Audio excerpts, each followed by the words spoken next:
What's going on, family? What's happening with you? This is Jonathan Soul speaking with you now. We're going to get into another comic book review.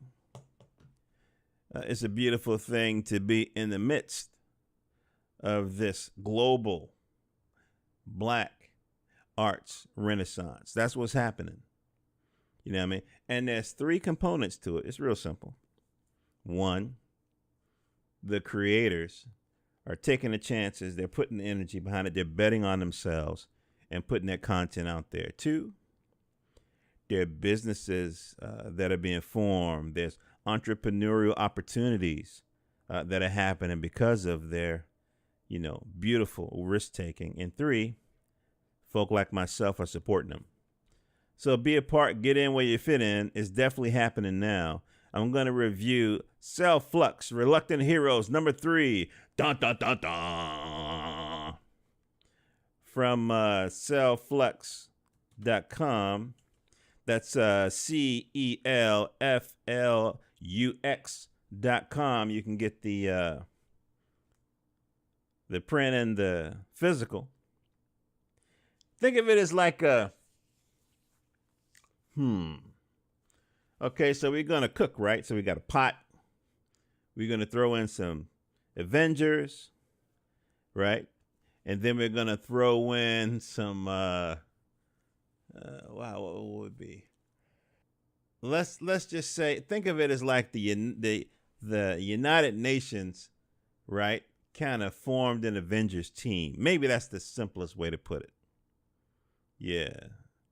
And so we got two fantastic creatives that bring us this book out of Trinidad and Tobago in the person of, where's my man's book here? In the person of Dixie Ann Archer McBain and Everard J. McBain Jr. This is issue number 3. What's so beautiful about it is that it has a, engaging story. It's not a space opera as much as it is kind of like, it's almost like an Infinity War kind of vibration. Yeah, put it in terms everybody can get. It's an Infinity War. No, but each hero kind of comes from a different kind of tribe, a different region, and it has its own kind of unique and distinct ethnic group. And so Everard and Dixie, they kind of create these, these characters like whole cloth, you know what I mean? They kind of, create them and so forth. So, for example, we got the technology folks, right? And this is, I'm showing you the kind of like the simple character profiles now. Raymond Yarrow, he's like the tech guy, almost, I would say, think of it like a, Iron Man, cyborg kind of vibration, technology. And he's on patrol. And then you have Samantha, looks like Shiragran. And, hoity-toity, upper class, royalty kind of vibration. You have Stephen Rylon. This brother seems new. I don't remember him from issue 1 and issue 2. I might be mistaken. You have Okara Urqua. To me, she's like Storm in terms of like, powerful, elegant, divine, but she doesn't have any weather powers or anything. And then you have, looks like, I'm going to say Shandrita Oimai. I knew I jacked that name up. And then, she's come from representative folks. And then you got, I think like a Vietnamese-inspired kind of brother, Oten Tandra.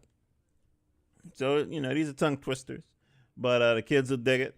And the kid at heart will dig it. But if you kind of enjoy the kind of Avengers kind of vibration, just think about it like that, but just a bit grander scale. Because these people aren't folks that were once fighting street criminals necessarily. And I mean, these people represent like, almost like each one represents almost like a country.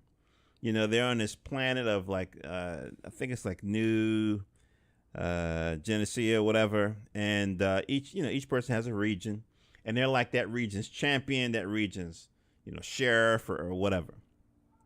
So the thing that's so gorgeous about the art here is the environments that Everard creates. So you can see how we got this kind of floating, not even a floating city at this point. It's like a floating like castle.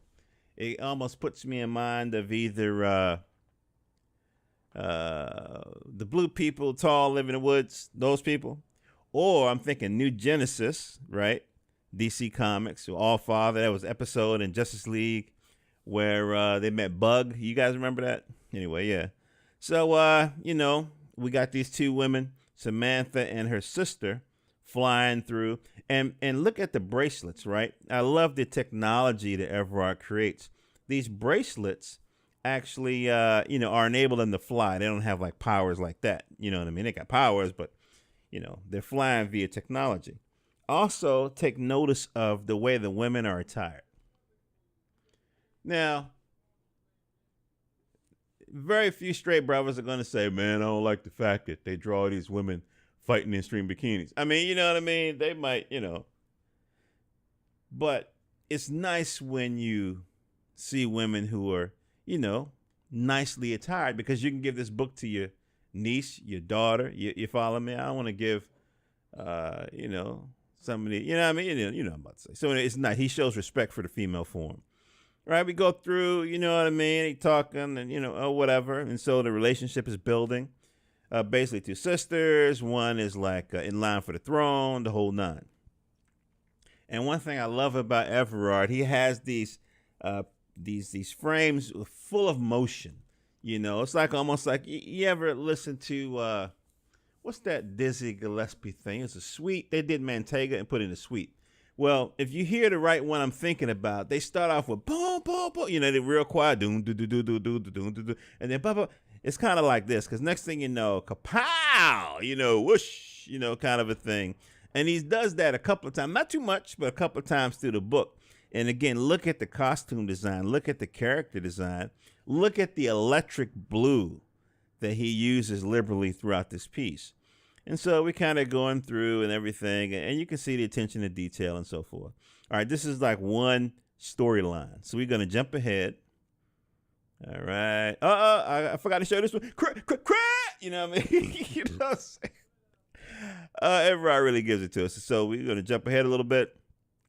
There's some other stories in here. This sister's running for her life. What's going on? She's, again, one of these sheriffs. Desert area. She's running. Her foot slipped. You know what I mean? Oh, snap. These guys are attacking her. And the next thing you know, kaput! You know what I mean? It's like, you know what I mean? So basically, if you guys haven't peeped issue 1, you missing a lot of context. But in issue 1, like all of these heroes kind of woke up in pods in this lab. And they didn't know how they got there. And there was some discussions and some talking and a little bit of, not fisticuffs, but, a little bit of tempers flaring. And so, so we kind of left from there. And then in the second issue, we saw some intrigue that was going on and further development of the characters, particularly Okira. And now we're going to get a taste of some of the other characters' storylines. And so this is about, I'm going to jump ahead a little bit. I'm not going to give you the whole book because I want you to buy it. Look at, stop. Look at this cat. G. Mocrete. Awesome. You hear me? Awesome. So anyway, and then I'm going to stop here. You are safe. The way he shows a little skin, but it's just such an elegance to it. You know what I mean? I mean, if a girl came to cosplay dressed like that, instant marriage proposal. Easy. You know what I mean? So in this book, what you find is several different storylines, which are interesting reads, and the art is gorgeous. And not only that, Everard taught himself how to animate. He put the call out, got some seasoned, experienced voice actors, and he put together a terrific trailer. Go to YouTube and look up CELFLUX channel, and you can see that. Gorgeous. You can go on jonathansoul.com and see it as well on my podcast page. But it's awesome. Awesome. Be a part of this movement. Okay? If you're not creating content, you need to be consuming content. When you put this in the hands of a little kid who either had nothing to read in terms of this kind of sci-fi, that's what it is. It's just sci-fi with pictures. When they had nothing, or they had all white folks, I ain't gonna say people don't look like me. That's childish. All they had was white characters. That does something. You know what I mean? Because the absence of content in a lot of kids' minds just kind of gives them the assumption, well, maybe black people don't draw. Maybe black people don't. Or maybe they don't. Maybe they can't. Maybe whatever. But when you pop that book in front of their face, it's like you just opened up a brand new vista. The horizon just got a little bigger. Go to CELFLUX.com, family. Cop this book 1, 2, and 3. You can also get the physical books. As a matter of fact, I got my physical someplace around here. You can get the physical books as well. Love you guys. For more episodes, go to jonathansoul.com. JOHNATHANSOUL.com. Jonathan Soul on Twitter. Jonathan Soul on Tumblr. Jonathan Soul on Instagram. Love you guys. Hope our dreams come true. Be a part of the movement. You're either buying or you're building. Peace.